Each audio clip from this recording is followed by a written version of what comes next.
चलो पीछे चलो, ठीक आ रहा है ना, चालू है। चलो देखो,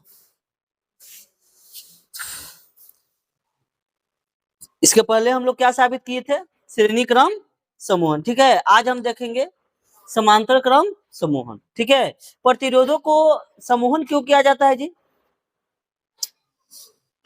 परिपथ में प्रतिरोधों का समूहन क्यों किया जाता है, प्रतिरोध का मान बढ़ाने या घटाने के लिए।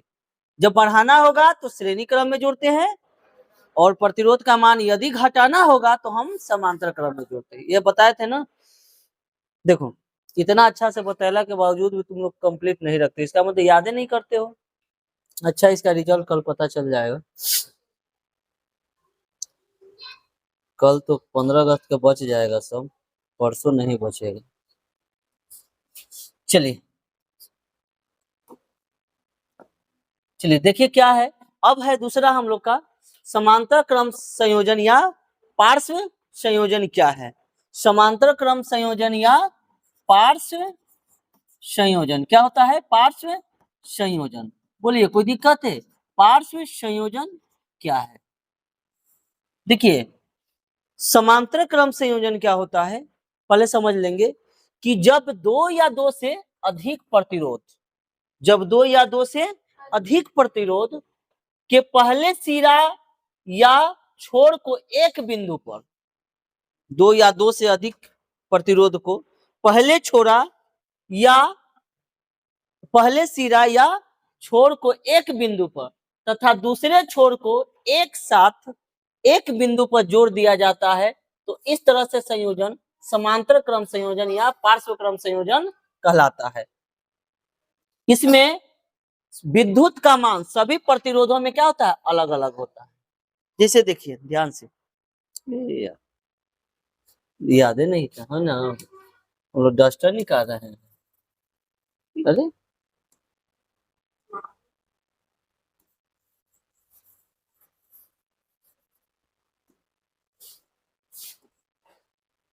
देखिए, सबसे पहले हमारा कहता क्या है कि जब दो या दो से अधिक प्रतिरोध, सबसे पहले दो ले ले प्रतिरोध या दो से अधिक, चलिए हम तीन प्रतिरोध ले लेते हैं। ठीक है, देखिए एक प्रतिरोध हो गया, बोलिए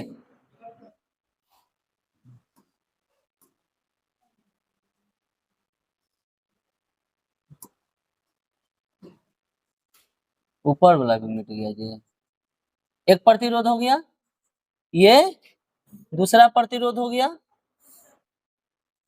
ये हो गया तीन प्रतिरोध। दो या दो से अधिक प्रतिरोध हमने ले लिया, जिसका नाम दिया एक का R1, एक का R2 और एक का R3। बोलिए तीन प्रतिरोध ले लिया हमने। अब कहता है कि दो या दो से अधिक प्रतिरोध को उसके पहले सिरे, मान लेते हैं एक सिरा हम यहाँ पर बना लिए, इसका पहला सिरा, ठीक है, और यहाँ पर है इसका दूसरा सिरा। तो पहला सिरा से देखिए दो सिरे या छोर को एक बिंदु पर, अब इसको एक बिंदु पर हम क्या करेंगे, मिलाएंगे, एक बिंदु पर मिला दिए, और दूसरे छोर को एक साथ एक बिंदु पर, और दूसरा छोर को भी एक साथ एक बिंदु पर हमने मिला दिया। बोलिए इतना कोई दिक्कत आ रहा है बात समझ में, मिला दिया जाता है इस तरह का संयोजन को। अब इस तरह के संयोजन को हम क्या कहते हैं, समांतर क्रम संयोजन। अब इसको हम क्या करेंगे कि एक बैटरी से हम जोड़ देंगे, एक तरफ माइनस और एक तरफ प्लस। ठीक है, अब देखिए बात समझिएगा, ध्यान से समझना है। इसमें यहां से क्या निकलेगा, धारा आई, यहां भी धारा जाएगा आई, लेकिन जैसे ही आगे जाएगा इस प्रतिरोध से होकर, तो धारा यहां से बटेगा, धारा बच जाएगा, कितने भाग में बचेगा, तीन भाग में, I1, I2 और I3, तीन भाग में धारा बट गया। बोलिए कोई दिक्कत है, इतना समझ में आ गया। चलिए अब देखिए पहले समांतर क्रम संयोजन का हम डिफिनेशन देखो, वो उससे अगर हम ना देखें तो हम यहाँ पर ये चीज समझ गए हैं। हम क्या कहेंगे कि दो या दो से अधिक प्रतिरोध को किसी एक पहले सिरा को किसी एक बिंदु पर तथा दूसरे सिरा को एक अन्य बिंदु से हम जोड़ देते हैं, वह क्रम क्या कहलाता है? समांतर क्रम संयोजन। ये कैसे भी आप डिफिनेशन दे सकते हो। अरे दो या दो से अधिक प्रतिरोध को एक सिरा से हम जोड़ दिए एक बिंदु से, दूसरा सिरा को हम किसी अन्य बिंदु से जोड़ दिए, इस क्रम के संयोजन को हम क्या कहते हैं? समांतर क्रम संयोजन। इसमें धारा का मान, श्रेणी क्रम संयोजन में धारा का मान एक ही था, एक ही धारा बह रहा था, ऐसे ना हम किए थे उसमें।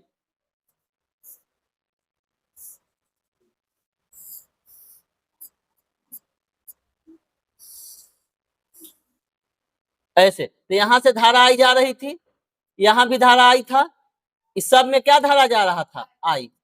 यहाँ बंटवारा नहीं हो रहा था, लेकिन जैसे ही यहाँ गया, यहाँ के बाद तीन धारा बटा, यानी आप समझ लो कि यहाँ तक एक तार है, यहाँ से के गो तार जुट गया? तो तीनों में धारा बटा जी। यहाँ पर सरादरी एक तार जा रहा है तो धारा सेम जा रहा था, लेकिन यहाँ पर धारा क्या हो गया? बदल गया। यानी श्रेणी क्रम में धारा समान रहता है, लेकिन समांतर क्रम में धारा क्या हो जाता है? बट जाता है, अलग अलग हो जाता है। ठीक है, अब देखिए अगर हम इसको सत्यापित करना चाहे तो क्या करेंगे? ध्यान से समझना।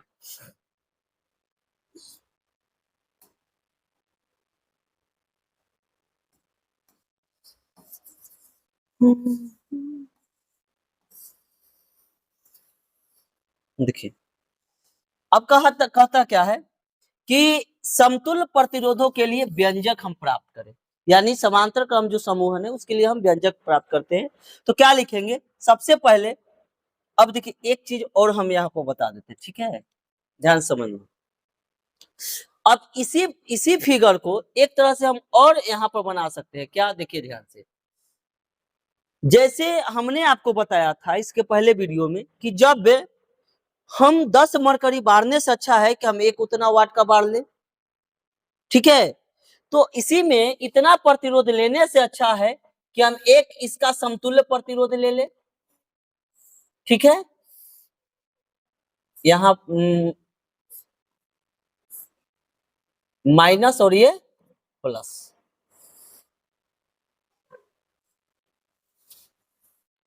यहां से गया धारा आई आई, और यहाँ पर हम मान ले इसको आरपी, यानी समतुल्य प्रतिरोध, सब प्रतिरोध के बराबर एक प्रतिरोध मान लेते हैं, ठीक है।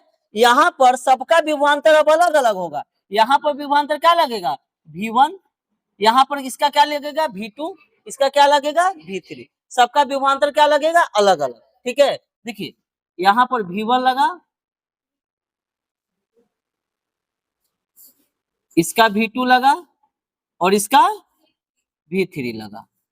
चलिए सबका विभवांतर अलग अलग लगा, लेकिन यहाँ पर समतुल्य विभवांतर हम मान सकते हैं कि यहाँ से लेकर यहाँ तक कि सर इसका जो इस प्रतिरोध का विभवांतर लगा ना, वो क्या लगा? भी लगा। क्या लगा? भी लगा। कोई दिक्कत समझने में? और समझ में आ रहा है? तो चलो अब यहाँ पर हम देखते हैं। तो हम जब इसका व्यंजन प्राप्त करेंगे तो क्या लिखेंगे कि माना कि R1, R2, R3 तीन प्रतिरोध समांतर क्रम संयोजन में जुड़ा है, तीन प्रतिरोध जुड़ा है समांतर क्रम संयोजन में। उसके बाद इन सभी प्रतिरोधों में विद्युत धारा I1, I2, I3 प्रवाहित हो रही है, यानी इसमें विद्युत धारा क्या प्रवाहित हो रही है? I1, I2, I3। अरे बात समझ में? तो इन बिंदुओं का विभवांतर क्रमशः क्या है? भी है। इन बिंदुओं का विभवांतर भी है। तो ओम के नियम से देखिए हम कैसे इसको बनाते हैं, ठीक है। नेक्स्ट पेज ले लेते हैं, ये लिख लेंगे ना आप लोग। चलिए देखो ध्यान से,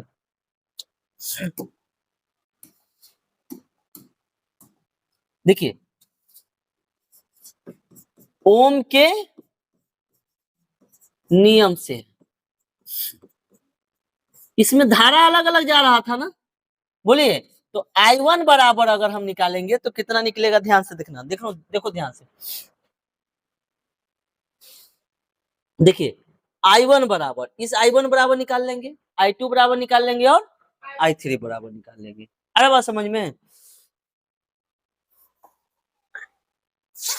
देखिए I1 बराबर, अच्छा ये बताइए, एक हम आपको बताए थे इस तरह से राउंड करके, V बराबर I R, हमको क्या निकालना है, आई बराबर, तो V बटा आर, तो I1 बराबर V बटा आर या V बटा R1,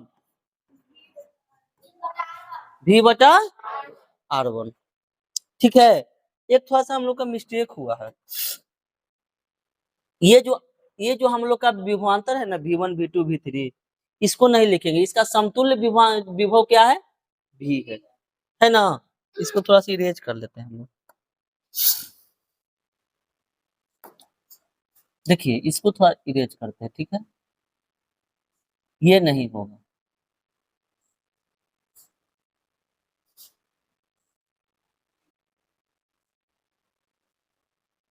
कब आए, अरे मखिया का बढ़ जाता है वो,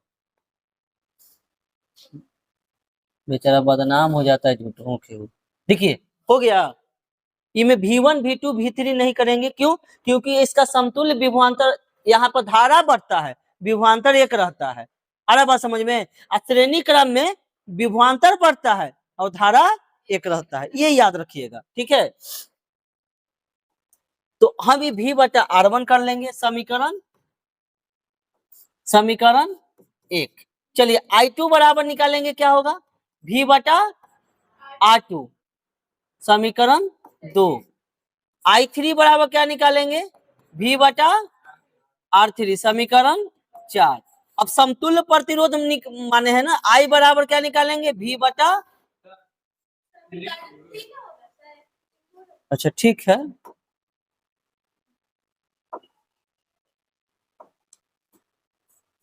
समीकरण 3 होगा, 3 हो गया। इसको हम क्या माने हैं, I बराबर V बटा RP लिखे हैं ना, तो V बटा RP, समीकरण 4। समझ में आया। अब तीनों समीकरण को क्या करेंगे, जोड़ देंगे, तो लिखेंगे समीकरण 1 + 2 + 3। बोलिए कोई दिक्कत समझने में, अब तीनों को जोड़िए, I1 I2 I3 जोड़ देंगे, बोलिए कोई दिक्कत, बराबर इधर क्या है, V बटा R1, V बटा R2 और V बटा R3, यस या नो, ठीक है। अब बता सकते हैं आप, ध्यान से समझना,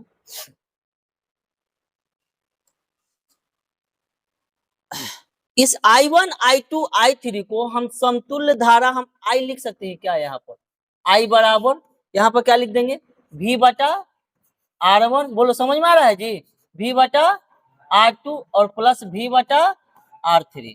अब यहाँ पर देखिए तो I का जो मान है, ध्यान से देखना, I का मान, यहाँ I का मान क्या है, V बटा RP है, तो हम I का जो मान है इस I में रख देंगे, यानी समीकरण 4 को कहाँ रख देंगे, I में, तो लिखेंगे कि समीकरण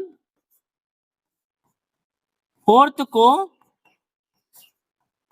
I में रखने पर, चलिए समीकरण 4 को I में रखेंगे, तो I में रखेंगे 4 को, तो I बराबर क्या निकाले हैं, V बटा RP, हम लिख दे V बटा RP, बोलिए कोई दिक्कत है, यहाँ ऊपर V, तो V कॉमन ले ले, अरे बोलो, तो क्या आएगा, 1 बटा R1 प्लस 1 बटा R2 प्लस 1 बटा R3। किसको नहीं आ रहा है समझ में, सबको आ रहा है। अब V से V क्या होगा, कैंसिल, तो क्या आ जाएगा, 1 बटा RP बराबर 1 बटा R1 प्लस 1 बटा R2 प्लस 1 बटा R3। अच्छा ये बताइए, परिपथ में अगर प्रतिरोध का मान घटाना है तो किस क्रम में जोड़ेंगे, प्रतिरोध का मान घटाना है तो किस क्रम में जोड़ेंगे, समांतर क्रम में, अब बढ़ाना है तो श्रेणी क्रम। अब देखिए इसमें समतुल्य प्रतिरोध कम जाएगा, कैसे कमेगा, देखिए ध्यान से, एक मैं आपको नोमेरिकल देता हूं यहाँ पर, ठीक है, उसमें देखो प्रतिरोध का मान कमेगा। देखिए इसको इरेज करते हैं ऊपर वाला,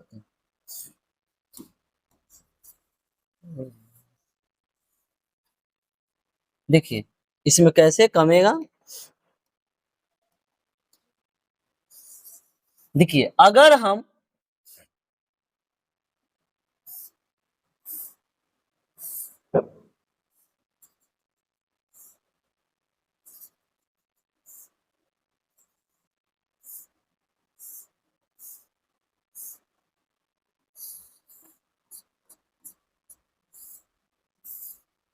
माइनस और प्लस। अगर हम इसको 5 ओम ले लें, इसको 10 ओम ले लें और इसको 15 ओम ले लें, अब कहे कि समतुल्य प्रतिरोध बताइए। क्या?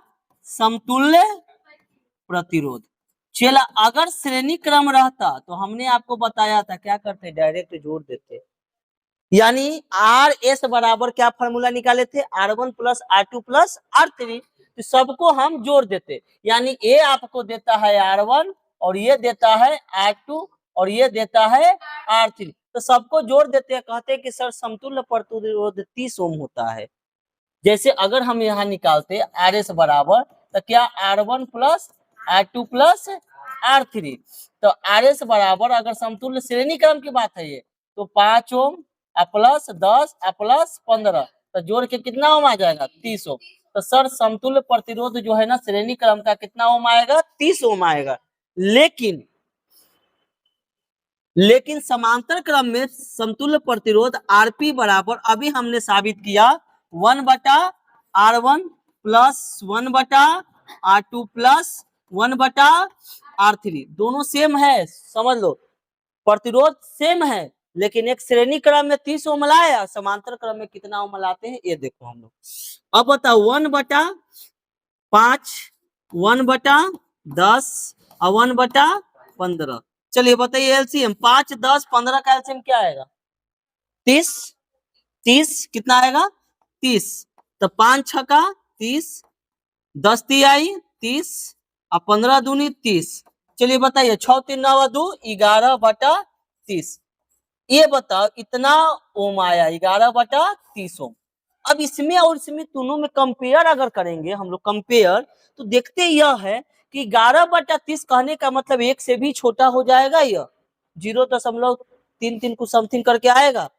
और ये आ गया 30 ओम, 11/30, दोनों में आकाश पाताल का अंतर। ये 30 मतलब 1 से बहुत बड़ा और ये 11/30 मतलब 1 से भी छोटा। यानी अगर परिपथ में प्रतिरोध का मान घटाना हो तो किस क्रम में जोड़ेंगे, समांतर क्रम में। अब परिपथ में प्रतिरोध का मान बढ़ाना है तो किस क्रम में जोड़ेंगे, श्रेणी क्रम में जोड़ेंगे। श्रेणी क्रम में धारा का मान समान रहता है और विभवांतर जो है ना अलग अलग होता है। लेकिन समांतर क्रम में क्या होता है, धारा का मान अलग अलग और विभवांतर का मान एक होता है। बोलो कोई दिक्कत है, समझ में आया? चलिए इसको नोट कर लीजिए।